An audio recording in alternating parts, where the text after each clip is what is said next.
So this weekend I went to go see Bad Boys 4, and let me tell you, mental health was talked about all throughout that movie.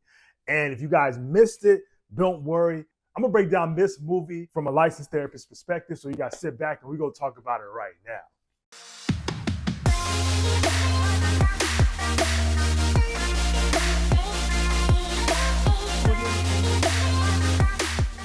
What's good, y'all? My name is Terrence, Stewart. I'm a licensed therapist, and I am your men's mental health expert. Now, Bad Boys 4. First of all, 10 out of 10 movie. I'm a huge Bad Boys fan. If you guys have not seen it, make sure you guys go see it.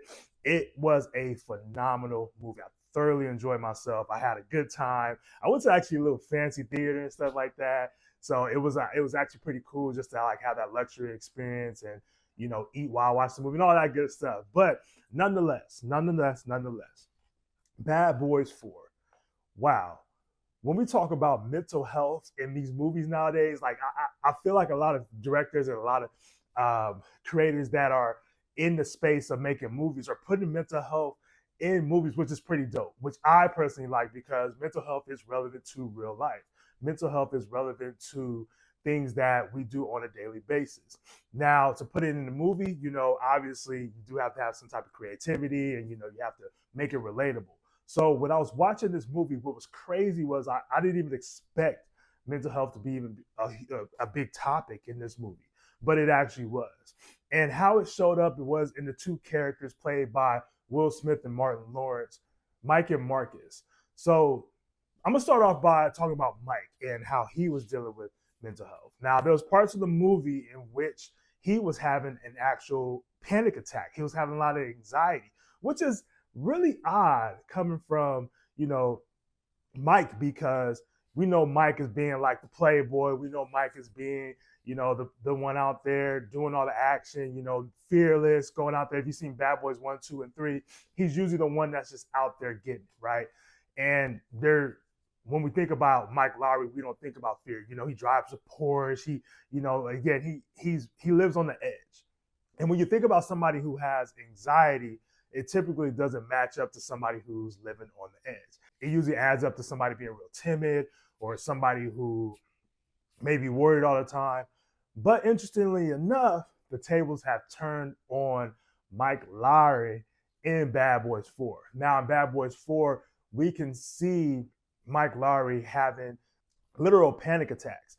I don't know if you guys caught on it the first time, but when I saw it, I was like, I wonder if he's having an anxiety attack. I wonder if he is having an anxiety attack because, the way the camera's moving, it was kind of slow and his, you can listen to his heart rate and his breathing and like everything was kind of slow and he just froze, right? He just literally froze. So I was like, I wonder if he's having an anxiety attack, but I didn't know the movie would predict this as being like a mental health issue. I thought it was just like, slowing down, concentrating, trying to see what's going on there. Because it was during the shootout when he had an anxiety attack. So usually you think about these action movies like, okay, slowing down, kind of like The Matrix and looking and seeing like, okay, what am I going to do next? Some John Wick or whatever, type of movies we usually see in action movies. But he was actually having an anxiety attack. When we talk about anxiety specifically, especially for men, we typically don't know how that shows up for us a lot of times, right? And we see this in the character with Mike Lowrey was the anxiety came up, but he was in denial about it, the anxiety the whole time. He was in denial about the anxiety. After the situation happened, the paramedics came and did the blood pressure and was like, hey, have you ever thought about counseling or have you ever thought about talking to somebody? And Mike's like, nah, I'm good. Even Marcus even told him like, hey, bro, you might need to go see somebody and talk to somebody because you're having a lot of anxiety and it's okay to talk to somebody. But he was in denial. And many times, especially as men, we can be in denial about our own mental health because we don't want to acknowledge that something is actually wrong. You feel what I'm saying? So that was actually interesting in that regard where Mike Lowrey was actually in denial about his anxiety, which is very relatable. It's not anything foreign. I have my own anxiety before and I be in denial about it, right? Because you don't want to have that label of having anxiety, especially again as men. We don't want to have that label as being anxious. We don't want to have that label of, oh, okay, well, I need to go talk to a therapist. We want to seem strong and we don't want to surrender that part to anybody else because we want to make sure that we can take care of ourselves. That was actually a really good point in the movie, was showing how he was in denial this whole time and how that's actually relatable to men's mental health. Now, it wasn't really determined why Mike experienced a lot of anxiety, but I can bet my bottom dollar that he was experiencing anxiety because he was a married man. Like, that's how the movie actually started, was Mike actually getting married. Now, if you know Mike Lowry, he's always, again, like the playboy. He's always the flashy one. He always had a love interest in all the bad boys, but was never married to any of these love interests. But now him being married, I think that was kind of like a trigger to his anxiety. Again, it wasn't really determined, like it didn't go to his childhood or anything like that. But if I could bet my bottom dollar, I would bet that Mike's anxiety came from being a newly married man. Because a lot of men, we do get anxious around preparing for marriage. We do get anxious about being married, even myself being newly engaged, working through my own anxiety around wedding planning, around, what that looks like for me to be a husband. What does that look like for me to show up for my partner and all this other stuff, right? Because it's a whole different world when you're in that element. So in Mike's anxiety around being a married man, I can most definitely relate, because that's a real thing. And fellas that are married or engaged, I'm pretty sure y'all can relate to Mike in this same situation as well too. Now, the other character I'm gonna talk about is Marcus, played by Martin Lawrence. Now, Marcus, typically, if you've seen Bad Boys 1, 2, and 3, he's usually like the timid, more reserved person. He's the one that, hey, Mike, we shouldn't go do this, or why are we doing this? Or he's always complaining about something or trying to back out of like one of the assignments they may have been given. What was interesting about Marcus in this Bad Boys was he was actually fearless. Like, he was actually the one like, hey, look, let's go do this. Let's go do that. He didn't have any worries at all.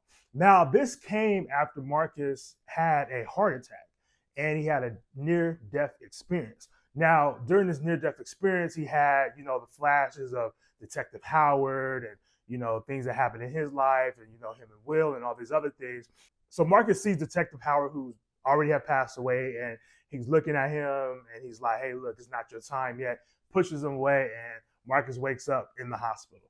Now, after he wakes up, it's kind of funny, he's out on the roof and he's in his robe. He's like, Mike, I'm free, and all this other stuff. But what was interesting to me when we talk about mental health is that anxiety, just as we talked about with Mike, anxiety comes from many times not knowing. It comes from a lot of fear. It comes from a lot of, maybe traumas or things you've experienced in the past. But Marcus went through something that liberated him from that, because throughout the whole movie, he was walking around like, hey, I know it's not my time, so I'm going to do X, Y, and Z. First thing he did was like, he was walking backwards in traffic, no cars hit him, because he's like, I know it's not my time because Detective Howard told me it's not my time, right? So he went throughout this whole movie having that in his mind, like, hey, I know I'm not gonna die, so I'm just gonna get at it. I'm just gonna do whatever I need, and I'm gonna do whatever it needs to be done. Because many times, again, in Marcus and Bad Boys 1, 2, and 3, we see him as being timid. It's like, hey, I'm not trying to die. I'm not trying to get hurt. Even when he got shot in Bad Boys 2, which is like a hilarious scene in itself. But Marcus was able to be fearless in this movie because he already knew what his destiny was. Like, it wasn't to die in that moment. But at the end, Will did have to shoot him in order to save his wife. So, but even in that, he knew he wasn't going to die, and he didn't die, right? So throughout this whole movie, Marcus did not die. Even when he was with the albino gator, he was like, hey, just like, peace be still, kind of like that woosah, peace be still, like back up type of thing. He didn't die. And there was a lot of other moments in the movie where he had these encounters where the old Marcus probably would have like backed up or freaked out. But him knowing it wasn't his time, he was able to embrace that. You're like, you know what? I'm about to just go for it anyway, right? Which was super dope to see him in this element as a character instead of being always like the timid one. Now, if you guys notice in Bad Boys 1, 2, and 3, in Bad Boys 4, the roles were reversed. You know what I mean? So Mike was more the anxious one. Marcus was more of the let's go get it one. So it was kind of very unique seeing these two characters switch, because we don't often see that many times when we watch movies. We usually expect a character to be one way the whole way throughout the whole series, whether it's like, parts to the movie or whatever it is. But it was interesting to see the dynamic of them change as far as their personality based on what was going on in the present moment for them. Now, what can we learn from a mental health standpoint from Bad Boys 4? First of all, it is okay to go to therapy. It is okay to get help. It's okay when you experience anxiety to talk to somebody about that. Specifically for men, we don't have to be in this mode where we're super resistant and we're super, cautious around things. And also, too, it's nothing to be embarrassed about. Fellas, it's okay to get the help that you deserve.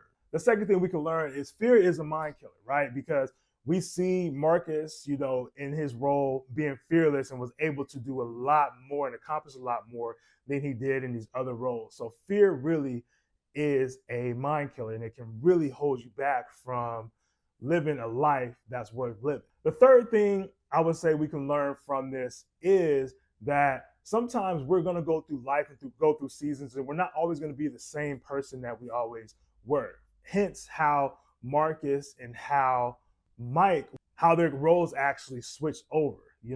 Sometimes life is going to carry you to a space and a point where you're not going to feel like your normal self. You're not going to feel maybe as courageous or as motivated or as disciplined, right?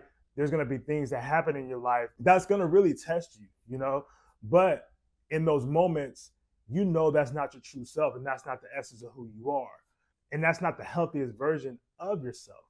So it is okay to go through these seasons because winter has to come before the spring. Leaves need to fall off of trees before they bear fruit again. Things grow down before they grow up. So it's okay to go through these seasons, but the thing is, it's not okay to not recognize it, be in denial, and not get the help that you deserve. Again, my name is Terrence Stewart. I appreciate y'all for tapping in. Let me know what y'all think in the comments. Make sure you guys like, share, subscribe, do all that great stuff to keep these videos rocking and rolling. I appreciate y'all so much. Y'all take care. Peace.